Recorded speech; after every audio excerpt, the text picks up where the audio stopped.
Athletic Park, Wellington, and the British Isles and the New Zealand Rugby Union teams take the field for the third of 4 tests. With the first game drawn and the second won by New Zealand, this may be the vital match of the rubber.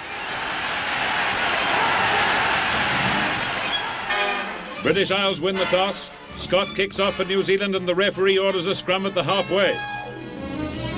There are 42,000 people, an overcast sky, a few showers, not much wind, and the ground is soft after a week's rain.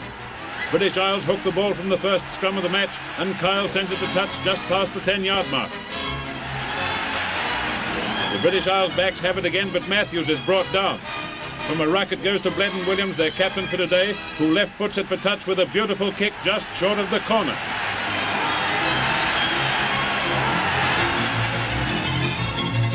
The game has started well and the grandstand critics are happy.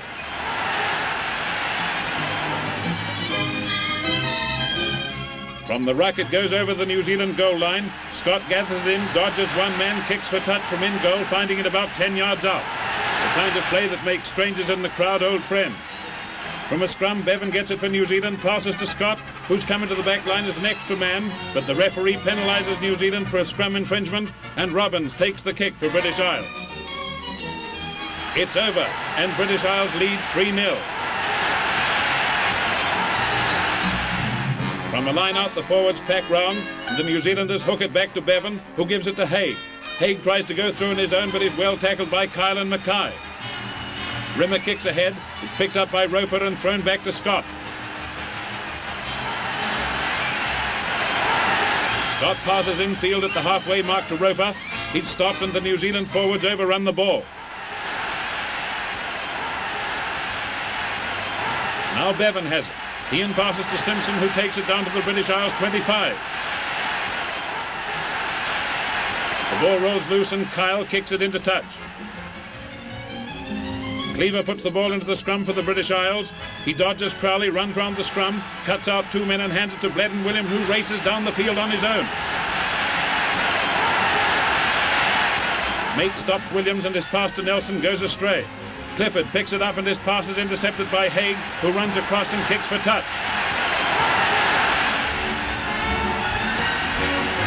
New Zealand hook the ball and Bevan gives it to Haig. Haig throws out a high one. It's intercepted by Bledden Williams and he kicks just as he's tackled. Scott gathers it in, dodges 2 men and kicks upfield. The British Isles backs attack again. Roper downs Williams and his pass is intercepted by Elvidge, the New Zealand captain, who passes it out to Mates on the wing, and Matthews just misses him. Cleaver gets Mates and his pass to Roper is forward.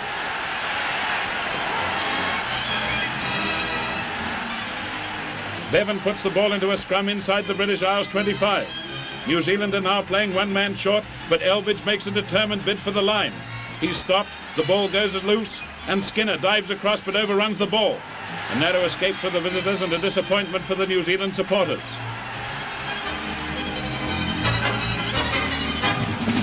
Next, Crowley dives for it, but Cleaver dives too and just stops the ball crossing the line and it's kicked back into the forwards.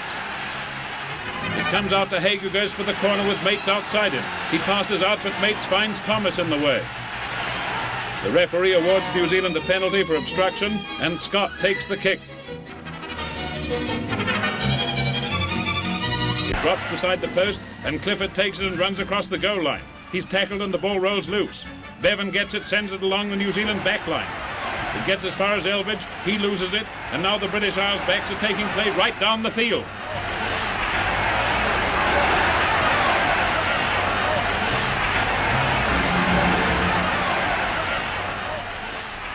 Rimmer puts the ball into the scrum for the visitors. Crowley breaks away with it, but Rimmer takes it from him and dive passes to William, who kicks to touch.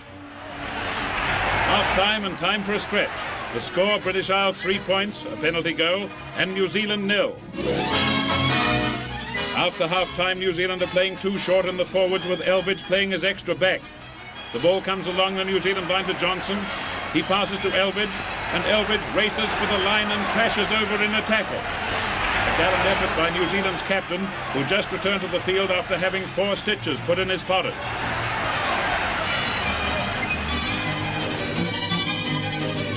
Haig takes the kick. It's outside the post, and the score is now 3-all. From a line-out, the ball goes to Rimmer and on to Kyle, who cuts between Haig and Roper, but his pass to Williams is forward.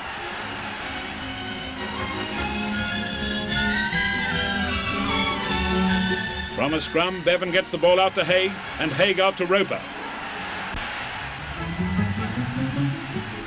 The ball goes loose. Matthews picks it up, fends off mates and kicks for touch.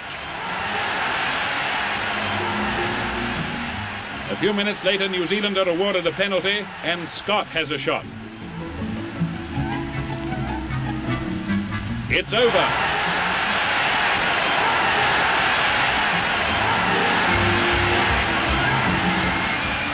New Zealand now leads 6-3, but a penalty to British Isles gives Robbins a chance to equalise.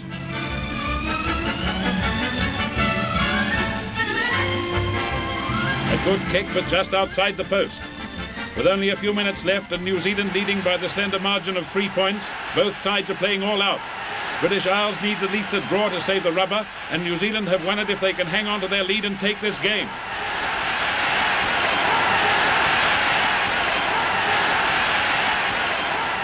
The defence holds on both sides, and full time comes with the final score 6-3 to New Zealand, who've won the Test rubber with 2 wins and a draw.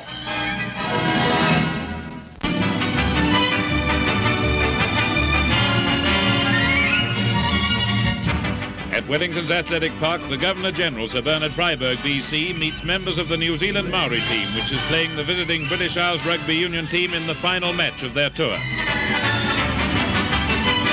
Captain of the Maoris is Blake of Wairarapa, and leading the British Isles team today is their captain Carl Mullen of Ireland, who introduces his men to His Excellency. To date, the visitors have played 22 games, won 16, lost 5 and had 1 draw. Throughout their tour, the British Isles team has played fast open football that has drawn record crowds all over New Zealand. The Maoris kick off into the light and a strong northwest wind, and Mullen takes the ball on the full and claims a fair catch just before his tackle. Mullen kicks high from the mark and the ball goes into touch. Ken Jones throws in for British Isles. John gets the ball and it goes out to the British Isles backs. The ball goes along the line to Williams, who kicks for touch and finds it with a good one near the corner. For a weekday match, the crowd of 40,000 is a record. There'll be no business done in Wellington City today. From a scrum near the centre of the field, Carl gets the ball out to Henderson, who kicks ahead and follows up fast. Taylor, the Maoris fullback, stops the rush, but the ball comes the other way. Henderson has it again, breaks away upfield with Ken Jones outside him. He passes to Jones, who races round to score comfortably behind the posts.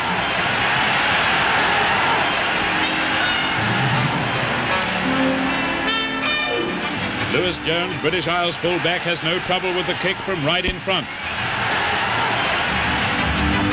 From a dropout by Taylor, the Maoris follow up fast and take the play into the British Isles half. From fast, loose play, typical of the whole game, Mariner picks the ball up and when tackled, passes out on his left. O'Hire gathers it in, passes out to Ursig, the winger, who goes for the corner but is pushed into touch by Ken Jones.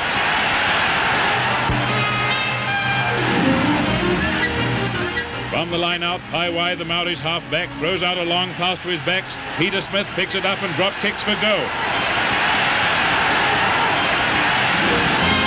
It's over to make the score British Isles 5, Maoris 3. A difficult crosswind 40-yard penalty by Lewis Jones is a perfect kick, and now British Isles lead 8-3. There's excitement in the crowd as the Maoris take play into the British half again, with Ursig racing down the wing. As Carl gets to him, he kicks ahead.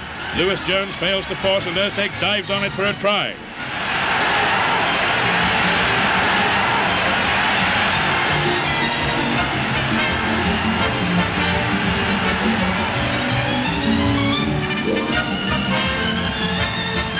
Taylor's kick misses, and the score is now British Isles 8, New Zealand Maoris 6, still anybody's game. British Isles attack again, and Henderson passes out to fullback Lewis Jones, who has Ken Jones outside him. Jones passes to Jones and goes for the line, but is forced out in the corner by Cheddington.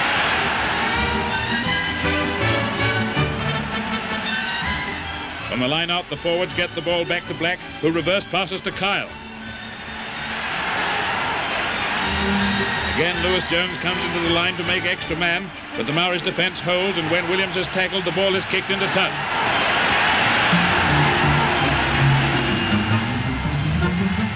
Another penalty to British Isles on the 25, and Lewis Jones kicks another 3 points. The score now, British Isles 11, Maoris 6, and only a few minutes to half-time when Peter Smith, who'd been playing well at second 5/8 for the Maoris, goes off with a dislocated shoulder to leave them one man short for the rest of the game.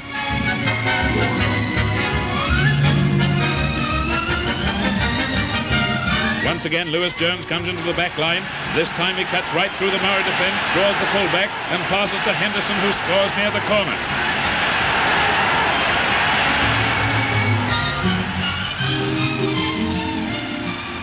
Lewis Jones, who engineered the try, takes the kick. It's wide of the mark. Jones registers disgust, and the half-time score is British Isles 14, Maoris 6. After half-time, the Maoris, with a strong wind behind them, are all out to make up that 8-point leeway and are almost across the British line. Williams picks the ball up behind his own goal line and boldly runs upfield.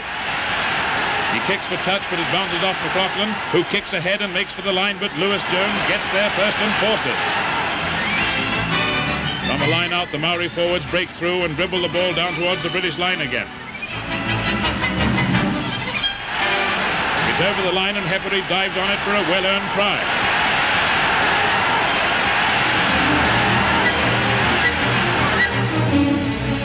Taylor's kick is outside the posts, and the score 14-9.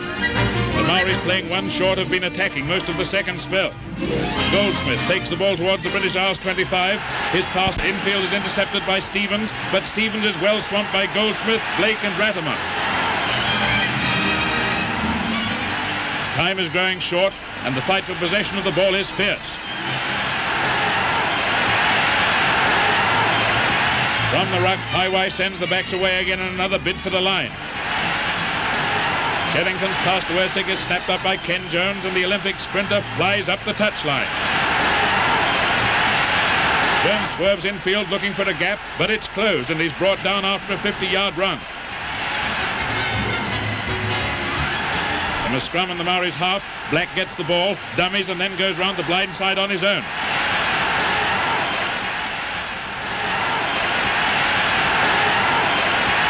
Forced into touch on the 25, and the referee signals full time. The final score is British Isles 14, New Zealand Maoris 9, after a fast and entertaining game. Thousands of spectators swarm on the field to pay tribute to the British Isles team at the end of their highly successful and popular tour of New Zealand.